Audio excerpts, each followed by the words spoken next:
¿Cómo están ustedes? Muy buenas noches, bienvenidos a nuevamente el nuevo programa de Tele 13 Radio, en el cual vamos a conversar sobre nuevos temas, pero también queremos nuevas reflexiones sobre los temas de siempre. Los voy a acompañar durante 30 minutos para que hablemos con los hombres y mujeres que se están haciendo preguntas que van más allá, preguntas que buscan otro tipo de respuestas y que nos llevan a correr la barrera de la contingencia con sus nuevas miradas y nuevos diálogos. En esta tercera semana, dedicados todos los miércoles a analizar distintos aspectos del proceso constituyente, queremos enfocarnos hoy día en los derechos que debe tener una nueva constitución o una constitución. ¿Cuáles son esos derechos mínimos? ¿Qué derechos sociales deberían estar consagrados en una nueva Carta Magna? Para hablar de esto, les presento a nuestro entrevistado. Él es de la casa. Nombre: Felipe Bravo Allende. Profesión: Abogado, máster en Derecho Constitucional de la Universidad de Valencia, fue asesor en materia constitucional del Ministerio de Justicia y es profesor de Derecho de la Universidad Católica. Como todos los miércoles, bienvenido Felipe, ¿cómo estás? Muy bien, Connie, ¿cómo estás tú? Bien, pues, bueno, en este tercer capítulo, ¿cierto?, de nuestro especial dedicado al proceso constituyente, mucho se ha discutido acerca de, si se finalmente gana el apruebo, ¿qué es lo que debe tener esa constitución? ¿Cuáles son los derechos generales que tienen que estar sí o sí consagrados en una nueva constitución? Me apartamos de la base, como lo conversamos hace unos programas atrás, que la existencia de esta llamada hoja en blanco hace que no estemos en principio obligados a que exista algún tipo de normativa previa que nos obligue a que algo ya esté en la Constitución. Sin embargo, dicho eso, la Constitución actual, en la reforma, estableció que la Constitución futura debía respetar, y así ha sido establecido de manera precisa, los derechos contenidos en tratados internacionales ratificados por Chile y que se encuentren vigentes. ¿Qué significa eso? Estos derechos que están en tratados internacionales son los que Chile ha suscrito de manera voluntaria y que son también entonces un límite a esta, entre comillas, hoja en blanco. Por de pronto tenemos pactos como el Pacto de San José de Costa Rica, que incluye derechos como la vida, el derecho de propiedad, por ejemplo, la libertad personal y muchos otros más. Entonces ya tenemos al menos un cuerpo normativo en materia internacional que nos está diciendo algo, nos está diciendo este es el límite que tenemos que mantener en la Constitución actual. Sin embargo, dicho eso... Pregunta, ¿esos son los mínimos? Eso es lo que tenemos que respetar y que no podemos infringir. O sea, no podríamos decir, por ejemplo, que el derecho, por ejemplo, de una persona a la libertad personal se puede restringir de una manera que no sea legal, como por ejemplo volver a la esclavitud, o volver a alguna forma de trabajo forzoso y no pagado, por ejemplo. Sin embargo, la tradición también chilena en materia constitucional, esta frase que aunque puede sonar un poco vacía en el último tiempo, la hemos dotado de algún contenido cuando entendemos que la Constitución actual tiene su origen en constituciones también anteriores, artículos que se van manteniendo a lo largo de la historia, nos lleva a concluir de que al menos hay ciertos, como tú decías, núcleos básicos, que es muy difícil de que no existan en una carta constitucional nueva. Por de pronto, como mencionábamos recién, el derecho a la vida probablemente es algo que no es discutido. Sí se puede discutir la, entre comillas, bajada de ese derecho. Por ejemplo, los derechos reproductivos y sexuales, como el aborto, por ejemplo. Exacto, o sea, ¿desde cuándo comienza esa vida?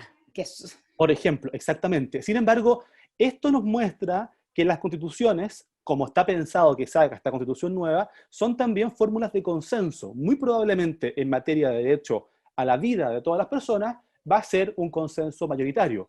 Muy probablemente va a ser más discutido, en cambio, el hecho de que exista, por ejemplo, la posibilidad de abortar libremente o no. Y en ese caso se va a dejar a la ley que regule esa materia. Después, están esos derechos que son como frutos como un poco de la tradición, ¿cierto? Y después están los llamados derechos sociales, que es probablemente de lo que más hemos escuchado a raíz del estallido social y de esta necesidad de todo el movimiento que establece que necesitamos tener una nueva constitución. Esos derechos sociales no es que no estén hoy día consagrados en la Constitución, sí lo están. Pero hay quienes sostienen que tienen que estar de otra manera, ¿o no? ¿Cuáles son esos derechos sociales, si podemos ir enumerándolos, y cómo debieran estar garantizados en la Constitución? A ver, dicho de una manera quizá, porque suena complejo intentar explicar una categorización de derechos en la Sí, Constitución de manera muy rápida, pero como tú has hecho una distinción que es muy sencilla, hay derechos que son clásicos, tradicionales, que es difícil discutirlos, el derecho a la vida, por ejemplo, la libertad personal. Sin embargo, hay derechos que pueden implicar eventualmente alguna prestación material del Estado directa. El derecho a la vida es más, por decirlo así, una forma de abstención, evita de que te la quiten. No busca que exista un parámetro de vida digna, por ejemplo, o de calidad material de vida. Esos parámetros materiales se han entendido como justamente conceptos que implican derechos sociales llamados así de prestación. Por de pronto, tú me pedías mencionar algunos que son los más habituales en la conversación. Habitualmente se habla de educación, salud, trabajo y vivienda. sí. Hay personas que agregan también en esta categoría de derechos económicos, sociales y culturales, como se llama actualmente, también los medioambientales, que no implican un derecho social directo en el sentido de que el Estado debe entregar algo a las personas, sino que garantizar una cierta calidad de vida del punto de vista medioambiental, que está por de pronto muy de moda, en el buen sentido de la palabra, por supuesto. Entonces, si uno tuviese que hacer la comparación que tú me pides hacer, la Constitución actual de 1980 fue muy escueta en el aseguramiento de prestaciones materiales a los ciudadanos como derechos sociales. Es decir, no existe un derecho absoluto, por ejemplo, a la salud. Hay un derecho a la protección de la salud.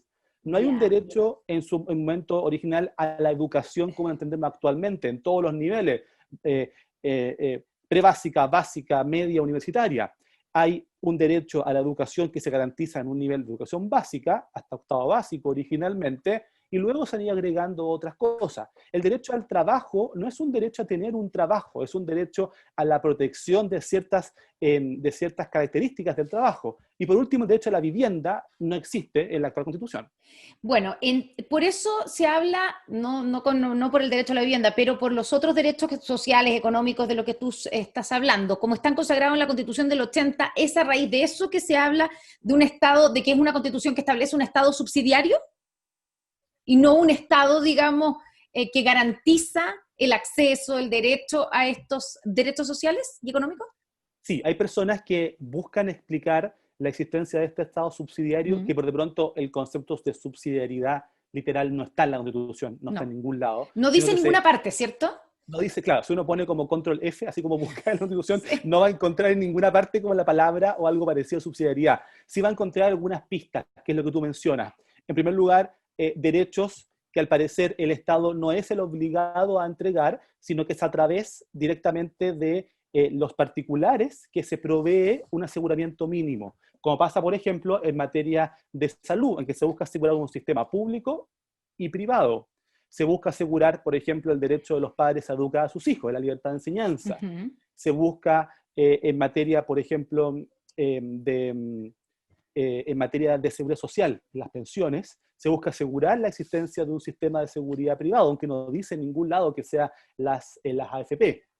Eso se ha entendido, como tú dices, Connie, como la existencia de un sistema de subsidiariedad, que en la práctica es uno de los nudos probablemente que vamos a tener, no conceptualmente, sino que en la práctica. Cómo vamos a mantener o queremos mantener un sistema privado junto con un sistema público, queremos tener un sistema público solamente, queremos que el privado sea un complemento del público, por ejemplo. Esas son manifestaciones precisas de lo que tú dices, de lo que se puede entender por subsidiariedad.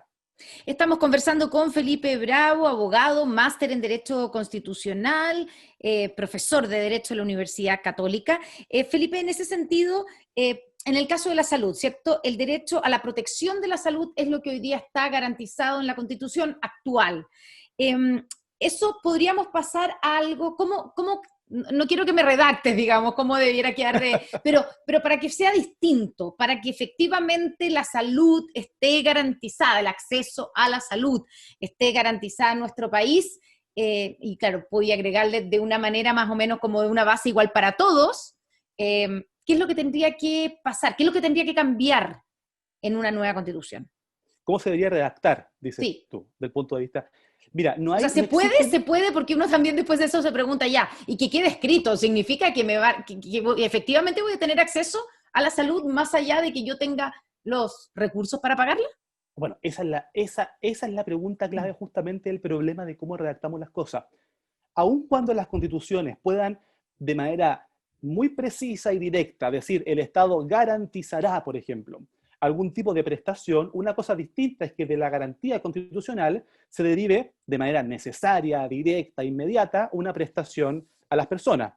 Es decir, no hay ninguna forma en la cual la redacción de un artículo de la Constitución pueda asegurar una condición material. Y eso lo hemos discutido o lo hemos escuchado en el debate público muy recientemente. De hecho, al menos recuerdo a 2 o 3 personas, académicos, que han mencionado el problema de la promesa constitucional puede ser una promesa incumplida si es que pretendemos, como tú me mencionas, a modo de pregunta, tratar de redactar una norma que sea infalible.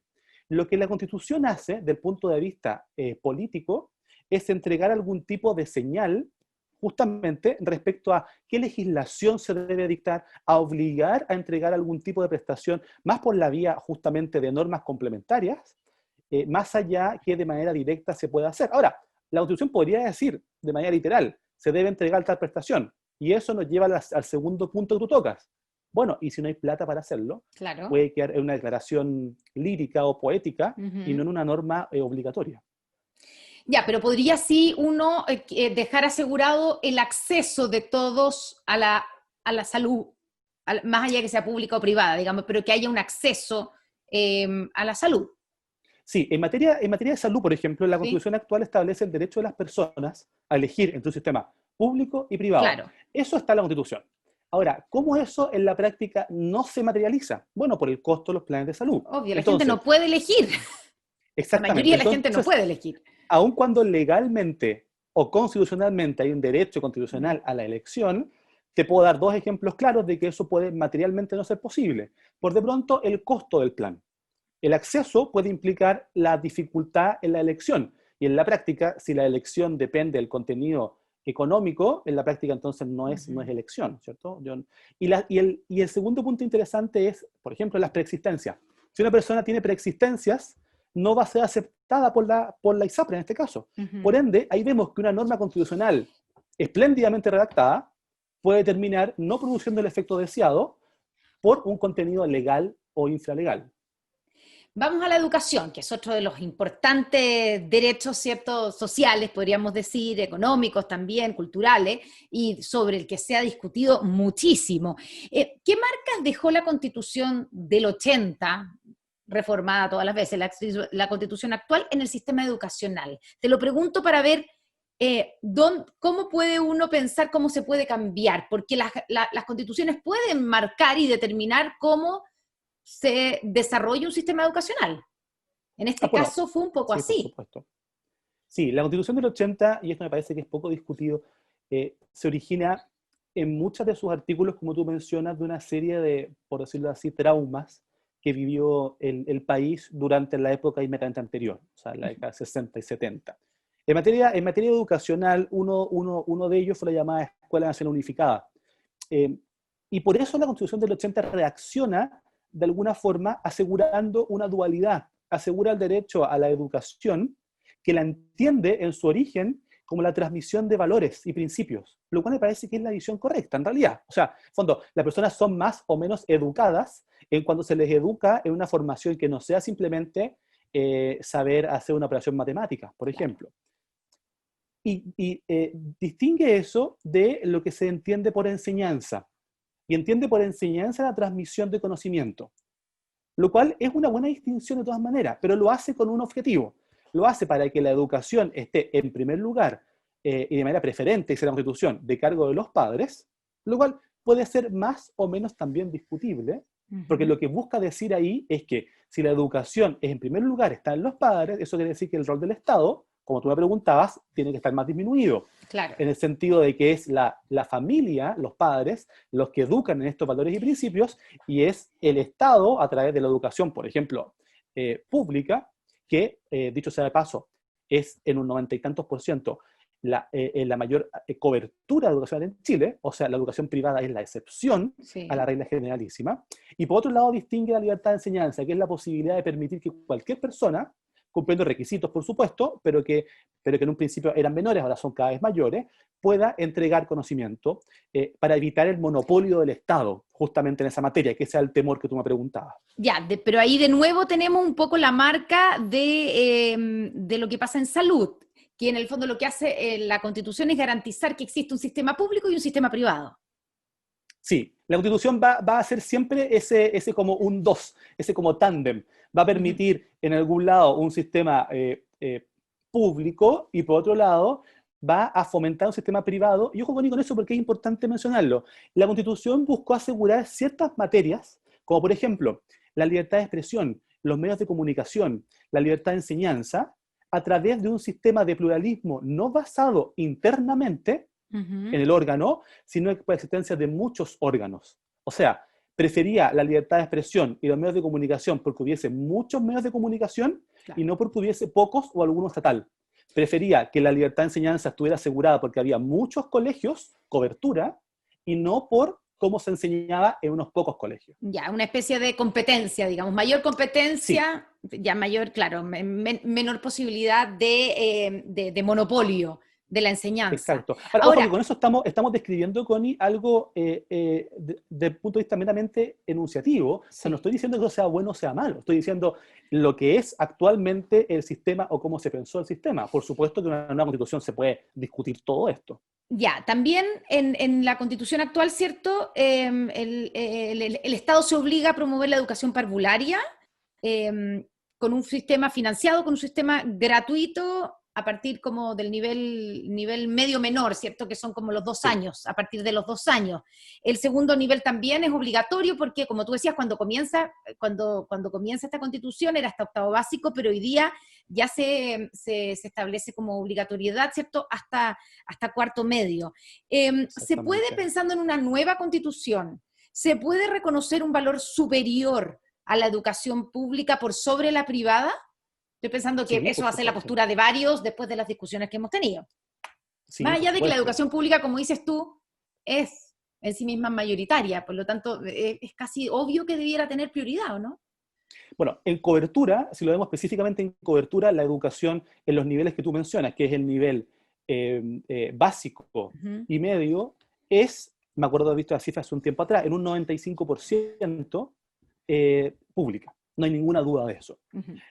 Cosa distinta en la educación universitaria, claro, en donde la matrícula actualmente es mayoritariamente privada. Y eso es justamente porque hay menor cantidad de universidades públicas y cuando tienen menor cantidad de matrícula. Pero lo que tú ves que es un punto importante. La Constitución podría propender, fomentar, tener alguna preferencia particular por sobre la educación pública o privada. Bueno, podría hacerlo por la vía de asegurar algún tipo quizá de, entre comillas, beneficio que no tengan las instituciones que sean privadas. Pero ahí está la línea respecto a cuál es el objetivo que debemos buscar con la educación actualmente. Si por de pronto lo que queremos buscar es el aseguramiento de la calidad, por ejemplo, de la educación que se entrega, parece que es indistinto que sea una universidad pública o una universidad privada la que lo entrega, en la medida de que sea bueno.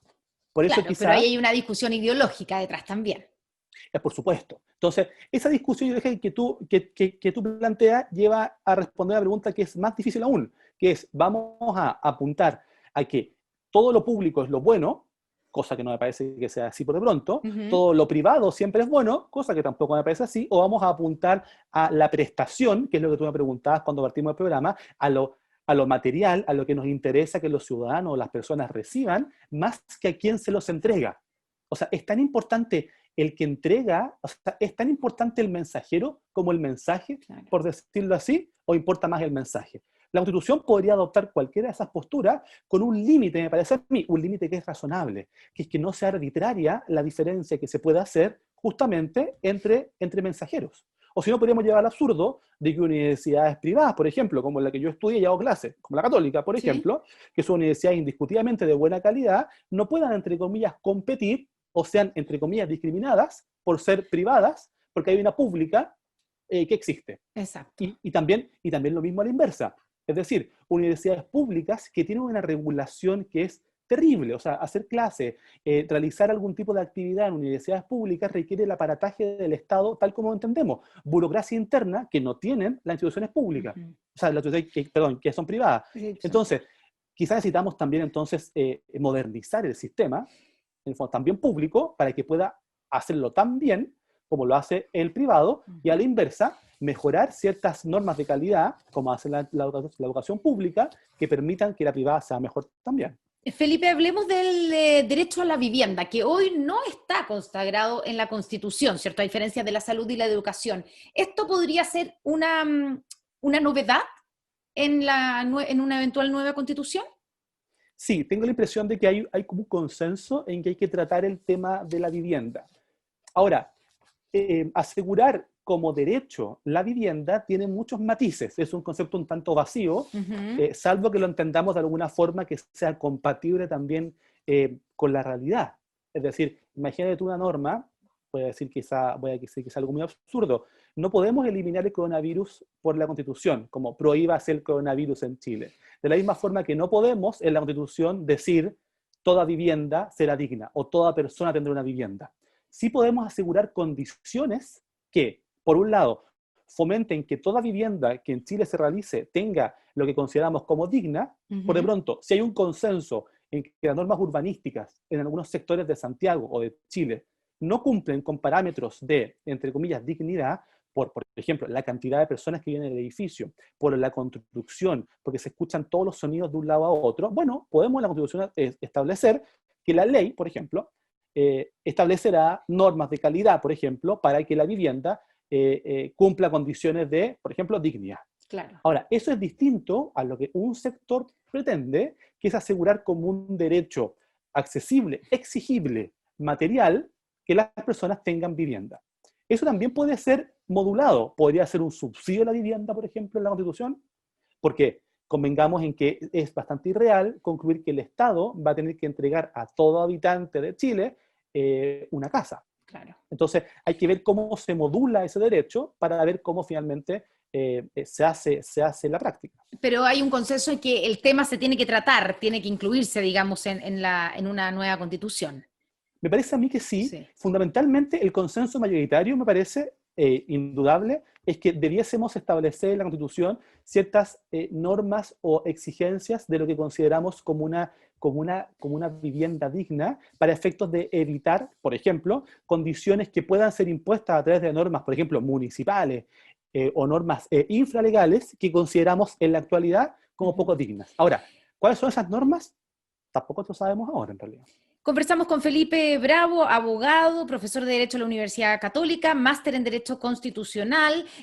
Felipe, antes de entrar a las preguntas de la gente, quiero pasar por la libertad, por el derecho del trabajo, ¿cierto? ¿Qué es lo que se puede garantizar constitucionalmente? Es la libertad, hoy día es la libertad de trabajo y su protección, ¿cierto? Pero ¿hasta dónde se puede llegar a través de la Constitución? ¿Qué es lo que se puede garantizar?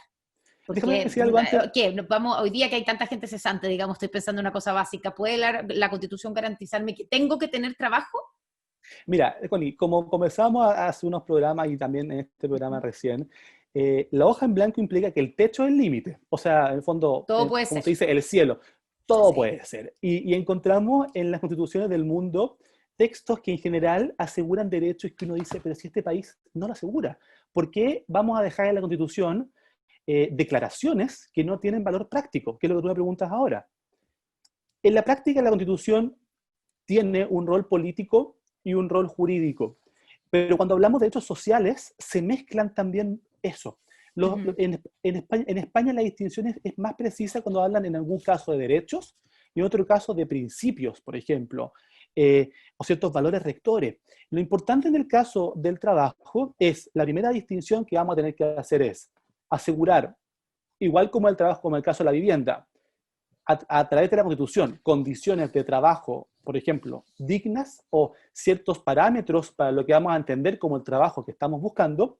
Y en segundo lugar, la discusión que ya es más difícil, más provocativa, entonces es si es que podemos asegurar el acceso a un trabajo, que todos tengamos igualdad de condiciones para postular a un trabajo, o si materialmente podemos asegurar que todas las personas tengan un trabajo. Y ahí nuevamente hay dos grandes distinciones. no va a faltar quien considere que se requiere que el Estado sea el principal garante del trabajo. Pero por otro lado, alguien podría decir, basta que sea el Estado el que entregue algún tipo de subsidio o beneficio o lo fomente para que sean los particulares los principales empleadores. Sin embargo, todas esas opciones que acabo de mencionar son posibles. Felipe, llegamos a la parte ya conocida de nuestro programa, ¿cierto? En que queremos que la gente, nuestros auditores, sean parte de esta conversación de cara al plebiscito. Por eso los invitamos a que nos dejen sus preguntas a través de nuestras redes sociales para que Felipe Bravo las responda. Nos pueden escribir a nuestro Twitter, @tele13-radio, en Facebook, en Tele13 Radio. Ya, respuestas cortitas para que podamos tratar de hacer la mayor cantidad de preguntas posible, porque tenemos varias. Primera pregunta, ¿puede ocurrir que la nueva Constitución garantice derechos y que estos no se cumplan? Por ejemplo, con el caso de Haití, la vivienda digna, o Ecuador con los alimentos.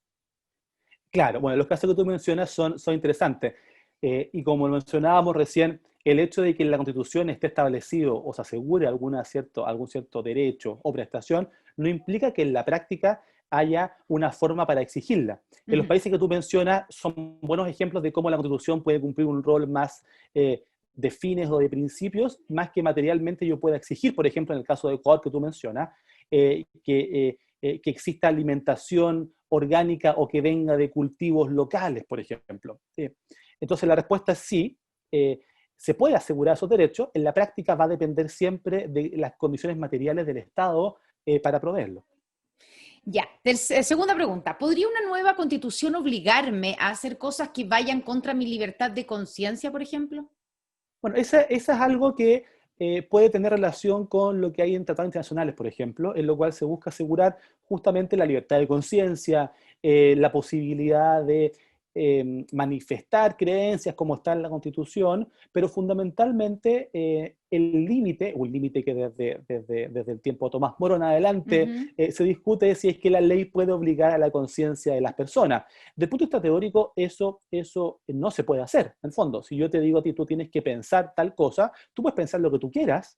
Lo que se puede sancionar es cómo se manifiesta finalmente eso.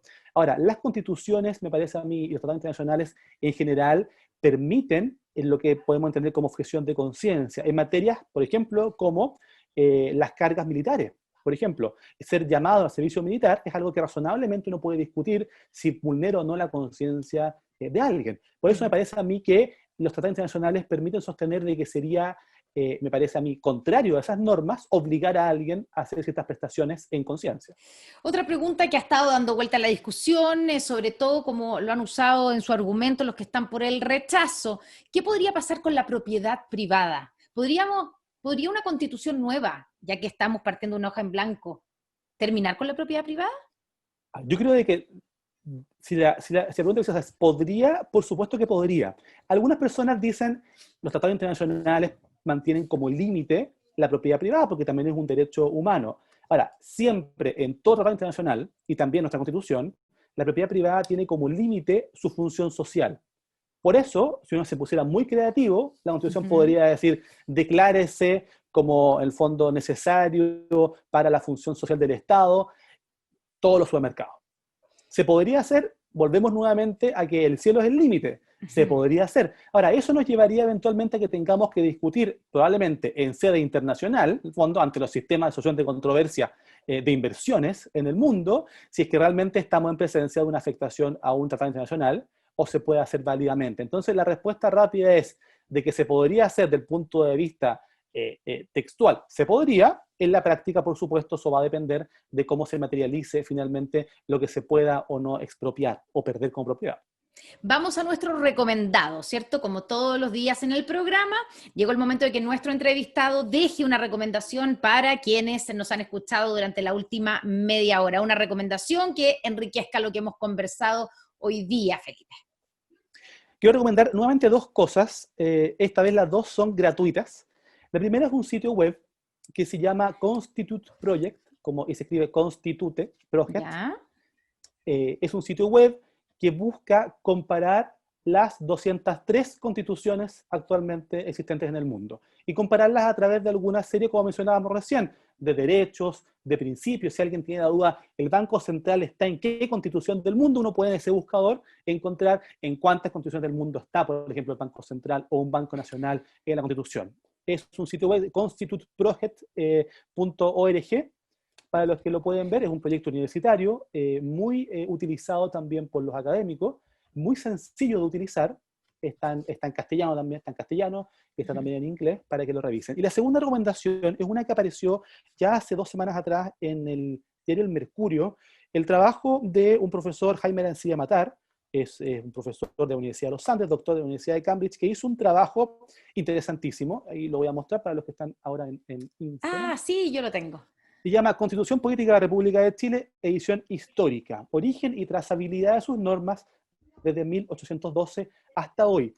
En este trabajo, Jaime lo que hace es, como notas al pie y con colores también, buscar comparar qué normas de la Constitución actual tienen su origen en normas anteriores. Y esto es un buen ejemplo, como lo mencionábamos unos programas atrás, de esta tradición histórica de Chile. Es decir, en 1980 no se partió de una hoja en blanco, de hecho, se partió con la del 25, pero se partió siempre leyendo las anteriores. Este es un trabajo que se circuló en el Mercurio hace unos domingos atrás, pero que está en un PDF ya de manera pública y gratuita, así que vamos a dejar también el link para que lo puedan también bajar, junto con la página web que recomiendo. Perfecto, muchas gracias Felipe por este programa, muchas gracias a todos ustedes que nos siguieron por Instagram TV y por la 103.3 de Tele 13 Radio. Con Felipe nos volvemos a encontrar el próximo miércoles en una semana más en otro capítulo de este especial del proceso constituyente. Muchas gracias Felipe, buenas noches. Gracias Connie, buenas noches.